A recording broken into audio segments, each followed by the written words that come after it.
സകൃതകൃതാവായ നാട്ടുകാരെ ശ്രദ്ധിക്കുക, കലാപരിപാടികൾ തുടങ്ങാൻ ആരംഭിക്കാൻ. പ്രോഗ്രാം ഷെഡ്യൂൾ വെച്ചിട്ടാ പോണത്. ഈ ഒരു മാസം ഫുൾ ഇപ്പൊ എന്നോട് ഇന്ന് മാനേജർ കരിഷ്മ വെച്ചടി ചുമ്മാ ഇങ്ങനെയുണ്ടോ കള്ളന്മാര് ലോകത്ത്? 27 ഫ്രീ ആണ്. ഞാൻ പെട്ടെന്ന് തട്ടിക്കൂട്ടിയതാ. ബീച്ചിലൊരു ബംഗ്ലാവ് പണിയുന്നുണ്ട്. ഫ്ലോറും ചുവരും ഒക്കെ ഇറ്റാലിയൻ മാർബിളാ. പക്ഷെ ഇറ്റാലിയൻ മാർബിളിനൊക്കെ എന്താ ഇപ്പൊ വില? പ്രതീഷിന്റെ എന്റെയും ദാസന്റെ ആൽബം ഉണ്ടെന്ന് പറഞ്ഞു.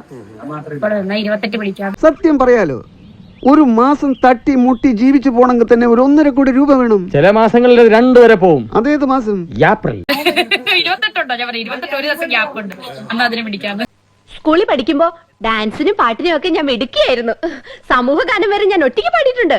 ഓ I see. Yes, I am in the sea. അങ്ങനെ ഫുൾ അവിടെ പോയിട്ട് വീഡിയോ ഫോട്ടോ എടുക്കണേ. തീർച്ചയായിട്ടും പിന്നെ ചുരുട്ടി കിടക്കാണ്.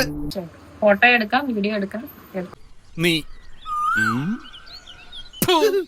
ആരാധകർക്ക് വേണ്ടി തീർച്ചയായിട്ടും എന്റെ നാട്ടിലെ ആരാധക വൃന്ദങ്ങൾക്ക് വേണ്ടിയിട്ട് ഞാൻ ഫോട്ടോയും വീഡിയോ അയച്ചു തരുന്നതായിരിക്കും.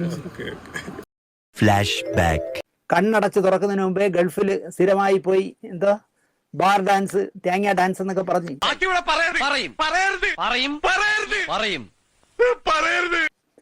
വഴിവിട്ട് പൈസ ഉണ്ടാക്കിയിട്ട് അഭിമാനത്തോടെ എന്നെ വെല്ലുവിളിക്കാണ്. കാണിടാ വിഷുലെന്ന്. ഞാൻ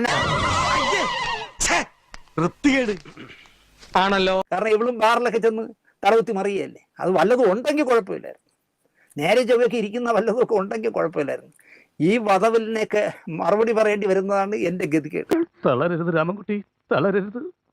കലാകാരനല്ലാത്തവരെ സമൂഹം അംഗീകരിക്കില്ല. ഞാൻ വരട്ടെ. ഇങ്ങോട്ട് അല്ല, ഞാൻ പോട്ടെ. സബ്സ്ക്രൈബ് ചെയ്തിട്ടുണ്ട് പൊന്നു മോനെ.